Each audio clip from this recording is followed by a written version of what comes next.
এই চিহ্নগুলো যেগুলি সম্বন্ধে আমি বলতে যাচ্ছি, যদি আপনি আপনার নিজেদের মধ্যে দেখতে পান, তাহলে বুঝে নেবেন যে ভগবান শ্রীকৃষ্ণ আপনার প্রতি অত্যন্ত খুশি হয়েছেন। যখন ভগবান শ্রীকৃষ্ণ ওনার ভক্তের প্রতি খুশি হন, সাধারণত তখনই ভক্তের মধ্যে এই চিহ্নগুলি দেখা যায়। অনেক মানুষ আছেন যারা চিহ্নগুলি নিজেদের মধ্যে লক্ষ্য করতে পারেন, আবার অনেকে হয়তো বুঝেই উঠতে পারেন না যে এগুলো কোনো দিব্য চিহ্ন বা ভগবান শ্রীকৃষ্ণ নিজেই তাকে কৃপা করে এই চিহ্নগুলো দিয়েছেন।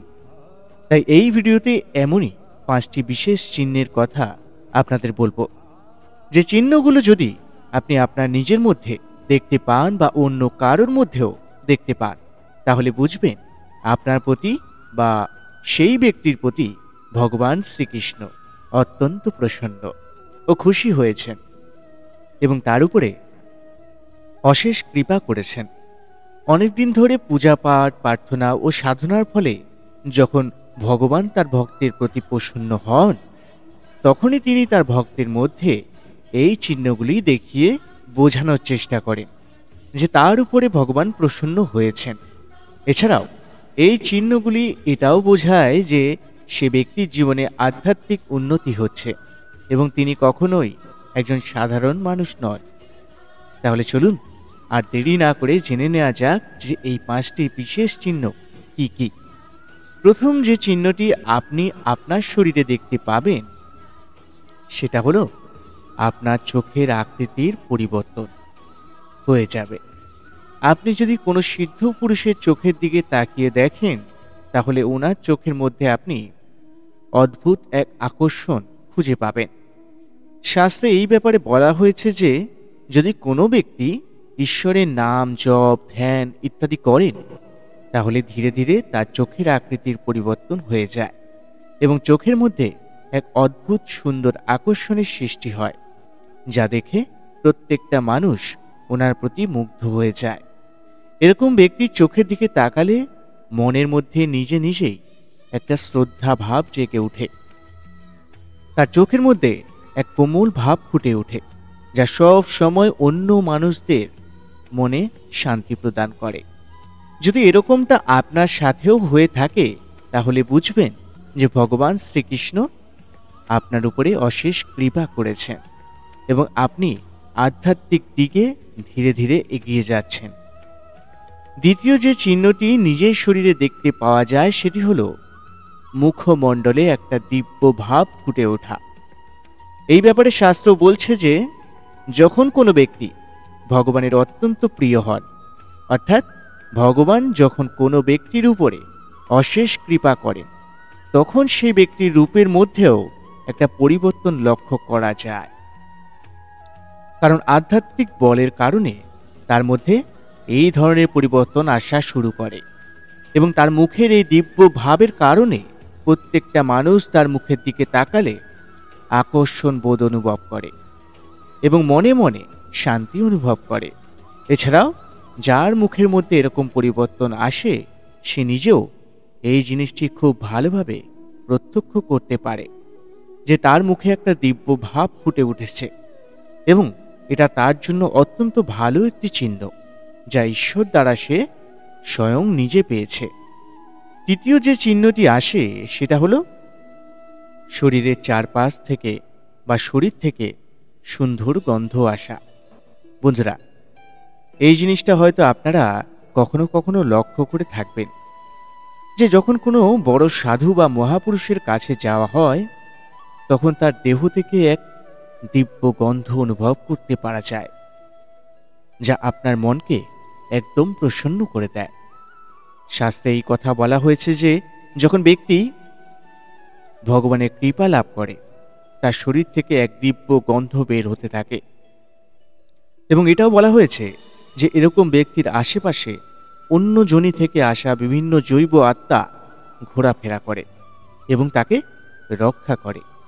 আবার অনেক ক্ষেত্রে এই গন্ধ সে ব্যক্তির দৈব শক্তির কারণে তার শরীর থেকেও বেরোনো শুরু করতে পারে এবং এই গন্ধটা তার চারিপাশে আশেপাশে প্রত্যেকটা মানুষই পেয়ে থাকে।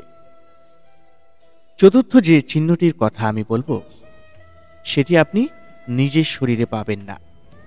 এটি আপনি তখন পাবেন যখন আপনি কোনো পশু বা পাখির সামনে যাবেন। আপনি হয়তো এটা লক্ষ্য করে দেখবেন যে অনেক সময় কোনো কুকুর যে হয়তো প্রচণ্ড হিংস্র এবং সবাই তাকে ভয় পায়, কিন্তু আপনি যখনই তার সামনে যান সে একদম শান্ত হয়ে যায় এবং আপনার কাছে এসে আপনার আদর খাবার চেষ্টা করে। আর এটা প্রায় সব প্রাণীর সাথে হয়ে যায়। যখন আপনি কোনো পশু পাখির কাছে যাবেন এবং সেই পশু পাখিটি নিজেই আপনার কাছে এসে আপনার কাছে আদর খেতে চাইবে বা আপনার পাশে এসে শান্তভাবে বসে থাকবে। ভগবানের দিব্য শক্তির কারণে সেই পশু পাখিও আপনার কাছে এসে দিব্য শক্তি অনুভব করতে পারে এবং তারা যখনই আপনার কাছে আসবে অত্যন্ত আনন্দ বোধ করবে। পঞ্চম যে চিহ্নটি আপনি বুঝতে পারবেন সেটি অত্যন্ত গুরুত্বপূর্ণ একটি চিহ্ন, যে চিহ্নটি হয়তো সবাই নাও পেতে পারেন। আর সেটি হলো, যখন আপনার প্রতি ভগবান প্রসন্ন হয়ে কৃপা করেন তখন আপনি লক্ষ্য করবেন যে আপনার দুই ভুরু যুগলের মাঝখানে যেখানে আজ্ঞাচক্র অবস্থিত সে জায়গাটা নিজে থেকেই চিনচিন করতে শুরু করে। অর্থাৎ মনে হবে কেউ যেন আঙুল দিয়ে হালকা করে আপনার দুই ভুরু যুগলের মাঝখানে চাপ দিচ্ছে। আর এটি সংকেত দেয় যে আপনার আধ্যাত্মিক জীবন অত্যন্ত উন্নত হতে চলেছে এবং স্বয়ং ভগবান আপনাকে সেই পথে যাওয়ার জন্য কৃপা করছেন। এছাড়াও এই ধরনের চিহ্ন আপনার আজ্ঞাচক্র অর্থাৎ তৃতীয় নেত্র খোলার একটি বড় সংকেত। বন্ধুরা, ষষ্ঠ সংকেতটি হলো, বন্ধুরা, যদি আপনি স্বপ্নে কোনো দেবদেবী মন্দির বা নিজের ইষ্টদেবীর দর্শন করেন তাহলে বুঝবেন এটি আপনাকে ঈশ্বরের দেওয়া একটি বড় সংকেত। এরকম স্বপ্ন আমাদের এই বোঝায় যে আমাদের উপর দৈবিক কৃপা আছে। তাই যে দেবদেবীকে স্বপ্ন দেখছেন সেই দেবদেবীর পূজা অবশ্যই করুন। সপ্তম সংকেতটি হলো জ্বালিয়ে রাখা প্রদীপের শিখা বেড়ে যাওয়া। বন্ধুরা, অগ্নি হলো পঞ্চভূতের একটি। যেহেতু সবার মধ্যে প্রভু শিবের বাস, তাই অগ্নির মধ্যেও তিনি বিরাজমান। তাই যদি দেখেন যে আপনি পূজা করছেন বা আপনার সামনেই রাখা প্রদীপ শিখা হঠাৎ বেড়ে গেছে, তাহলে বুঝবেন যে এটা ঈশ্বরের দেওয়া একটি বড় সংকেত। এর অর্থ হলো যে আপনার পূজা ভক্তিতে ভগবান প্রসন্ন হয়েছেন। এরকম সময় মন ভরে ঈশ্বরের কাছে প্রার্থনা করুন। অষ্টম সংকেতটি হলো বাড়িতে আসা গরু। যদি কোনো গরু হঠাৎ করে আপনার বাড়িতে আসে বা বাড়ির উঠোনে এসে বসে বা বাড়িতে এসে জোরে জোরে ডাকা শুরু করে, তাহলে বুঝবেন যে আপনার ঘরে সুখ সমৃদ্ধি আসতে চলেছে। ঈশ্বরের কৃপায় আপনার সকল আর্থিক সমস্যা মিটতে চলেছে ও আপনার সকল সমস্যা দূর হতে চলেছে। নবম সংকেতটি হলো ঈশ্বরের প্রসাদ খাওয়া। বন্ধুরা, অনেক সময় দেখবেন যে আপনার ভগবানের প্রসাদ খেতে খুব ইচ্ছে করছে এবং আপনি কারো কাছে সে কথা বলেও নি, কিন্তু হঠাৎ করে কেউ এসে আপনাকে ভগবানের প্রসাদ দিয়ে গেল।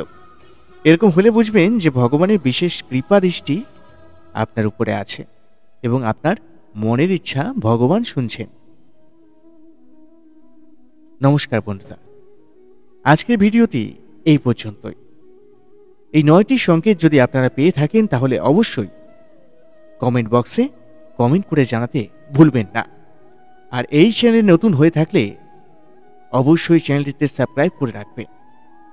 শ্রীকৃষ্ণবাণী কৃষ্ণ ওয়ার্ডসে এইরকম ভিডিও প্রত্যেক দিন আপনারা পাবেন। জয় শ্রীকৃষ্ণ, জয় রাধেশ্যাম। আপনারা ভালো থাকুন, সুস্থ থাকুন, ভগবানের কৃপা